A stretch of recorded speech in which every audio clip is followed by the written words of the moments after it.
ኪራ ጽናትን የበፊት ጓደኛውን ወይንም አፍቃሪውን ነገር ሰምቶ እውነቱን እሷ ስለነገረችው ወይንም የሆነ ነገር ስለነገረችው በእሷ ምክንያት ጽናት ጋር ከተጣላ የእውነት በጣም ነው የምናደድበት። ምክንያቱም በደንብ ሊያስተውልና ሚስቱን ሊያምናት ይገባል። ኪራ በነገረችው ነገር እየተጠራጠረ ነው። ምክንያቱም ከዚህ በፊት ወንድ ጋር ስታወራ ወይንም አብሮ አደገ ነው ብላ ስታወራ ስለሰማት የእውነት ይሄን ነገር ነው ልታገኝ የሄደችው እሱን ነው ብሎ አምኗል ማለት ነው። ይሄ ነገር ደግሞ ምን ያህል ከባድ እንደሆነ ታውቃላችሁ? መርማሪው በደንብ አድርጎ መመርመር ያለበት ራሱን እንትና ነው ማለት ነው። ይሄ ልጅ በነገራችን ላይ እጅግ በጣም ከባድ ነው። መርሲሞ ማለት በጣም ከምላችሁ በላይ በጣም ብዙ ወንጀሎች በእጁ ላይ ያለበት በጣም እስር ቤት ውስጥ ወይም ደግሞ ፖሊስ ጣቢያ ብዙ ሪከርዶች ያሉበት ነው በወንጀል ማለት ነው። ስለዚህ ደግሞ ስዊድን አጋልጦ መስጠት አለበት። ሂዊም በእነሱ ምክንያት እንግዲህ ራሷን ችግር ውስጥ ከታለች። ከዚህ ነገር ውስጥ ተባብረው ሊያወጧቸው ይገባል፣ በመቸኮል ሳይሆን በማሰብ ማለት ነው። ሰላም ውድ የተከበራችሁ የቻናሌ ቤተሰቦች እንዴት ናችሁልኝ? ከኔ ጋር ሁሉ ሰላም ነው። ሰላማችሁ ይብዛልኝ ባላችሁበት ውድ ቤተሰቦቼ።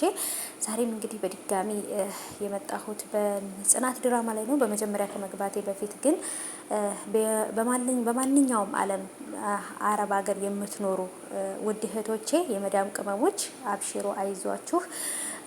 ሳውዲ ላይ እንደዚህ ሆነ፣ ዱባይ ላይ፣ ኩዌት ላይ፣ ቤይሩት ላይ፣ ባህሬን ላይ እያሉ በጣም እያሳቀቁን ነው። በተለይ ደግሞ ሶሻል ሚዲያ ላይ ወይንም ቲክቶክ ላይ የሚለቀቀውን ቪዲዮ እያያችሁ አትደንግጡ ማለት ነው። ምክንያቱም በፊት የተፈጠረን ነገር በእሳት አደጋ የተፈጠረን ነገር ወይንም የሆነ ጋዝ ነገር ፈንድቶ የተቃጠለን ነገር ዛሬ ላይ እያመጡ እንደ አዲስ እየለቀቁ ስለሆነ አትጨናነቁ። ምንም ነገር የለም።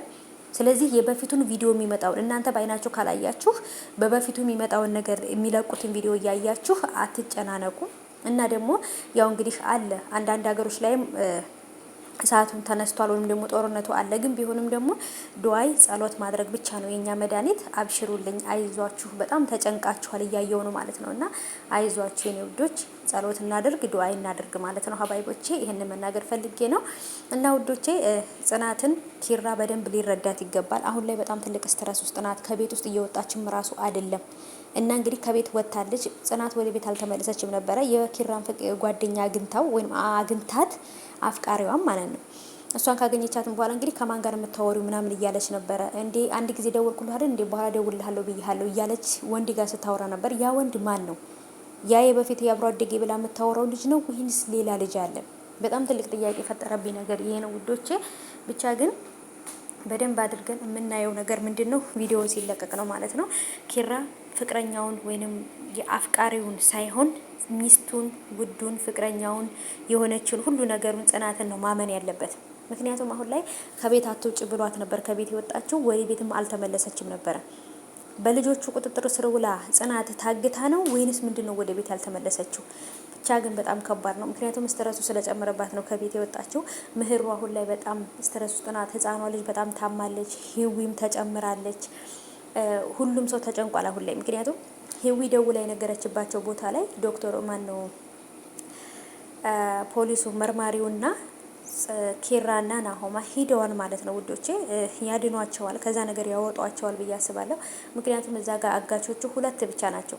ስለዚህ ሁለቱንም እንግዲህ በቦክስ ብለው ዘርረው ወይንም በፖሊሱ ወይም በመርማሪው ቁጥጥር ስር አውለዋቸው እንትን ይላሉ ብዬ አስባለሁ። እንግዲህ ቅዱስ የራሱ ፖሊስ ጣቢያ ሄዶ ቃሉን ሰጥቶ ነበር፣ ጣርተውት ማለት ነው። የተፈጠረውን ነገር ሰኔን ሲያስጨንቃት እንደነበረ መርሲሞ ሁሉን ነገር እንግዲህ ነግሯቸዋል። በዚህ መሰረት በዚህም ተነሳስተው ነገሮችን በደንብ አድርገው ያጣራሉ። ሁሉም ነገር ላይ እውነቱ ላይ ይደርሱበታል ብዬ አስባለሁ። የኪራ የበፊት አፍቃሪ ይቺ ሾጣጣ የሆነች ልጅ ማለት ነው ከነሱ ህይወት መውጣት አለባት። ምንድነው የምትሽከረከረው? እንትን እንደ አሞራ ማለት ነው፣ ስጋ እንዳያሞራ ትሽከረከራለች በእነሱ ህይወት ውስጥ ማለት ነው። ምንድነው የምትሰራው?